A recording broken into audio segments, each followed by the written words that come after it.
ছেলেদের জন্য customer service উপবিশ্বাস, ছেলেদের জন্য সেলুন তৈরি করছেন।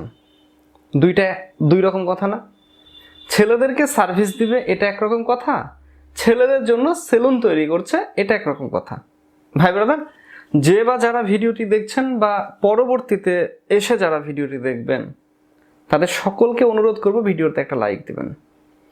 কমেন্ট বক্সে কমেন্ট করবেন দুইটা কি দুই রকম কথা না একই রকম কথা, একই রকম নাকি দুই রকম। ছেলেদের জন্য সার্ভিস আর ছেলেদের জন্য সেলুন। দেখেন, উপবিশ্বাস তিনি একটি সেলুন তৈরি করেছেন ঢাকার বুকে, যে সেলুনের গত উদ্বোধন গেছে শুক্রবারে। হ্যাঁ, শুভ উদ্বোধন। আর সেই ভিডিওগুলোতে দেখা যাচ্ছে উপবিশ্বাসকে বিভিন্ন রকমের প্রশ্ন করা হচ্ছে, যে প্রশ্নগুলোর বেশিরভাগই ছিল অপমানিত এবং অপমানজনক প্রশ্ন। আমরা এই বিষয়ে কথা বলবো। তার আগে, শবনম বুবলি তার কি এক্সট্রা কোনো সাংবাদিক আছে? মানে কথাটা আমি আবারও বলছি, শবনম বুবলির ভক্ত এরকম কোনো সাংবাদিক আছে? থাকতেই পারে। একজন প্রিয় নায়কের ভক্ত এরকম কিছু সাংবাদিক থাকতেই পারে। যেমন শাকিব খানের ভক্ত এরকম সাংবাদিক আছে, উপবিশ্বাসের ভক্ত এরকম সাংবাদিকও আছে, বুবলির ভক্ত এইরকম সাংবাদিকও আছে। তাহলে ঘটনার প্যাচ কোথায় দেখেন? সাংবাদিকদের মধ্য থেকে একজন জিজ্ঞাসা করেছে, ম্যাডাম এখানে কি ছেলেদের সার্ভিস দেওয়া হবে? উপবিশ্বাস তিনি হাসতে হাসতে বললেন যে হ্যাঁ, এখানে ছেলেদের চুল কাটা হবে। কথাটাকে তিনি লাইনে নিয়ে চলে আসলেন। সাংবাদিক প্রশ্ন করলেন বে লাইনে। তারপরে প্রশ্ন করা হলো, যদি কেউ এসে বলে শাকিব খানের মতো চুলের কাটিং দিবে তাহলে? উপবিশ্বাস বললেন তাহলে তো এটা তো আমার জন্য অনেক খুশির খবর, খুশির ব্যাপার যে তারা প্রিয় নায়ক শাকিব খানকে ফলো করে, দেখে, সমস্যা নেই, এটা হবে। আচ্ছা, এবার আরো একজন তিনি বলছেন যে ম্যাডাম এখানে কি কি সার্ভিস দেওয়া হবে?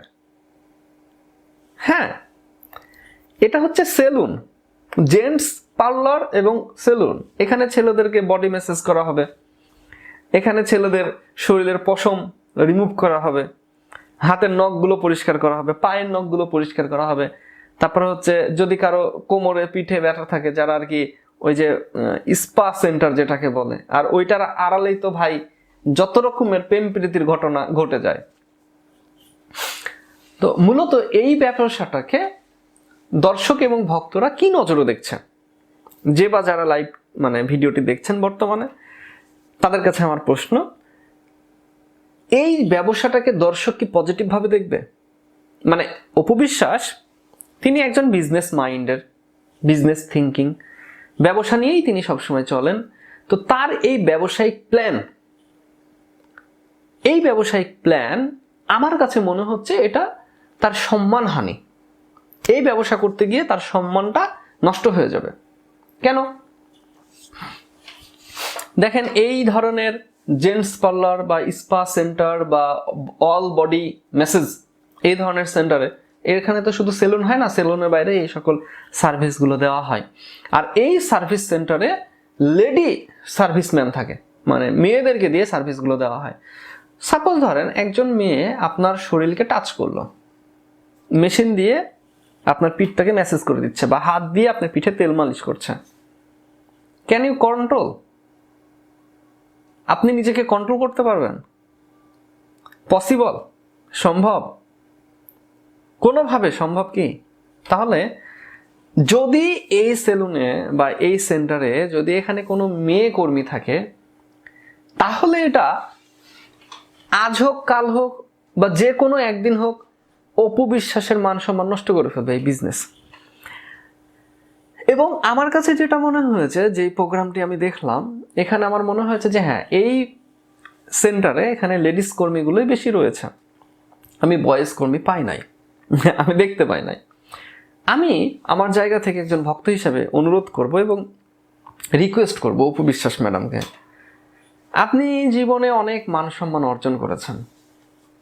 2007 সাল থেকে 25 সাল পর্যন্ত আপনার লাইফে কোনো কালো কালির দাগ নাই। মাঝখানে আপনাকে নিয়ে বিতর্কিত শুধু শাকিব খান, ছেড়ে দেওয়া আবার গ্রহণ করা, এর বাইরে স্বামীর সাথে ঝগড়া, তাছাড়া আপনার লাইফে বিতর্কিত কোনো প্রশ্ন নেই। এই যে মিডিয়া জগৎ 2007 সাল থেকে 25 সাল, কতগুলো বছর, প্রায় 18 বছর আপনি সম্মানের সাথে টিকে আছেন। এই 18 বছরের মান সম্মান 18 মাসেই কিন্তু শেষ হয়ে যাবে। আপনি চাইলেই আপনি ম্যানেজমেন্ট ঠিক করতে পারবেন না। আপনি দেশের বাইরে আছেন, এখন থাইল্যান্ডে আছেন, ওখান থেকে এসে আবার যাবেন সিঙ্গাপুর ছেলেকে স্কুলে ভর্তি করাইতে, তারপরে আসবেন, এসে সিনেমা শুটিংয়ে কাজে লাগবেন। আপনার চলাফেরা হবে দূর দূরান্তে, আপনি সময় দিতে পারবেন না, ম্যানেজমেন্ট ঠিক রাখতে পারবেন না। এবার আপনি আমাকে উত্তর দেন যে আপনার অবর্তমানে যদি ওই প্রতিষ্ঠানে, মানে সার্ভিস সেন্টারে যে লেডি সুন্দরী সুন্দরী যে কর্মীগুলো আছে, সাপোজ ধরেন কোনো বিজনেসম্যান, বিশাল বড় একজন বিজনেসম্যান, কোটি কোটি টাকার মালিক, তিনি গেলেন। এমনিতেই মেয়ে মানুষ কিন্তু টাকার প্রতি দুর্বল, হ্যাঁ, বিজনেসম্যানদের প্রতি দুর্বল থাকে, হ্যাঁ দুর্বল, এটা মানতে হবে, দুর্বল থাকে। এবং বাংলাদেশে যেহেতু এই স্পা সেন্টার বা সেলুন বা লেডি ম্যাসাজ সেন্টারগুলো যেগুলো আছে, এগুলো নিয়ে আপনার প্রায় 80% অভিযোগ উঠে বিভিন্ন অঘটন ঘটানো। আপনি একবার ভেবে দেখেন তো, যে যখন কোনো সুন্দরী একজন মেয়ে আপনাকে টাচ করবে, আপনার গায়ে তেল মালিশ করে দিবে, হ্যাঁ, আপনি একবার জাস্ট ভেবে দেখেন কোন সিচুয়েশন এটা যেতে পারে। আমি রিকোয়েস্ট করব অপু বিশ্বাস ম্যাডামকে, যে আপনি বিজনেস করছেন ঠিক আছে, আপনি ব্যবসা করছেন ঠিক আছে, অন্তত এই ব্যবসাটা এবার বন্ধ করেন। এটাকে যদি আপনি বাদ না দেন, তাহলে ভাবি যান আপনার মান ইজ্জত সম্মান শেষ করে দিবে। আপনি ওখানে থাকবেন না, কিন্তু ওখানে এমন কিছু ঘটনা ঘটবে যেটার দায়ভার আপনার মাথার উপর এসে চাপবে। ইয়েস ভাই ব্রাদার, আমি আবারও রিকোয়েস্ট করতে চাই, আপনাদের মূল্যবান মতামত, যারা ভিডিওটি দেখলেন শেষ পর্যন্ত, যারা দেখেছেন শেষ পর্যন্ত যারা দেখলেন, আমি আপনাদের বলতে চাই যে হ্যাঁ, কিছু একটা করেন, কিছু একটা, যাই করেন না কেন, কিছু একটা মন্তব্য করেন, যেন এগুলা বন্ধ হয়ে যায়, যেন এগুলো বন্ধ হয়ে যায়। যদি এগুলো বন্ধ না হয়, যদি এগুলো বন্ধ না হয়, তাহলে ভাই না, তাহলে ভাই আমার কাছে মনে হচ্ছে, আমার কাছে মনে হচ্ছে যে এই এই এই এই জায়গাতেই, ইয়েস, এই জায়গাতে অপু বিশ্বাস তিনি এতগুলো বছর পরে এসে ধরা খাবেন। হ্যাঁ, 100% তিনি ধরা খাবেন, 100% তিনি ধরা খাবেন। এখন আপনারা যেভাবে যত প্রক্রিয়াতে ব্যাখ্যা দেন না কেন, মিলাইতেই পারবেন না হিসাবটাকে। অপু বিশ্বাস ধাক্কা খাবে, ধরা খাবে। ভালো থাকবেন, সুস্থ থাকবেন, সুন্দর থাকবেন, আমার জন্য দোয়া করবেন। আসসালামু আলাইকুম।